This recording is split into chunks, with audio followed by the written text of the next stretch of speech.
தஞ்சை பெரிய கோவில் ஃபர்ஸ்ட் 1000 வருஷத்துக்கு முன்னாடி வெறும் 7 வருஷத்துல இந்த பிரம்மாண்டமான கோயிலை கட்டி முடிச்சாருன்னா பார்த்துக்கோங்களேன். சும்மா சொல்லக்கூடாது, அவரோட சிவபக்தி வேற லெவல். தூசரா அடுத்து அப்படி இந்த கோயில் கோபுரம் அடேங்கப்பா, அதோட உயரம் சுமார் 216 அடி. இப்போ இருக்கிற மாதிரி கிரேன் மெஷின் எதுவும் இல்லாத காலத்தில் எப்படி இவ்வளோ உயரத்துக்கு கட்டுனாங்கன்னு நினச்சாயில தலை சுற்றுது. உண்மையிலேயே இது ஒரு இன்ஜினியரிங் மிராக்கிள் தான். மூன்றாம் இன்னொரு ஷாக்கிங்கான விஷயம் என்னென்னா, அந்த கோபுரத்தோட உச்சியில் ஒரு கல் இருக்குது பாருங்கள், அதோட வெயிட் மட்டும் 80 டன். ஆமாங்க, 1000 கிலோ. ஒரே கல்லில் செஞ்ச அந்த உருண்டையை எப்படி மேலே தூக்கிட்டு போனாங்கன்னு இன்னைக்கு வரைக்கும் யாருக்கும் சரியாக தெரியலை. செம்ம மிஸ்ட்ரி.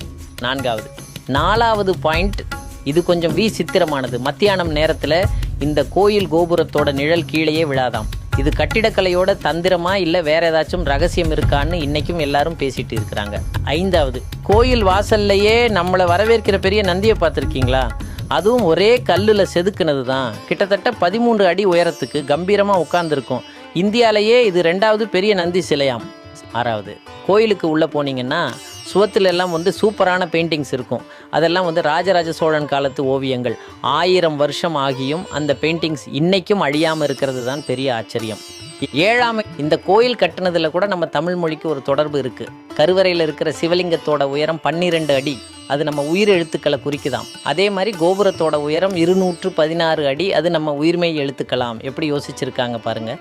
8வது, நம்ம கோயில் சும்மா இல்லை, ஒரு உலக பிரபலம். இதோட பெருமையை பார்த்து யுனெஸ்கோ அமைப்பு இதை உலக பாரம்பரிய சின்னமாக அறிவிச்சிருக்கு.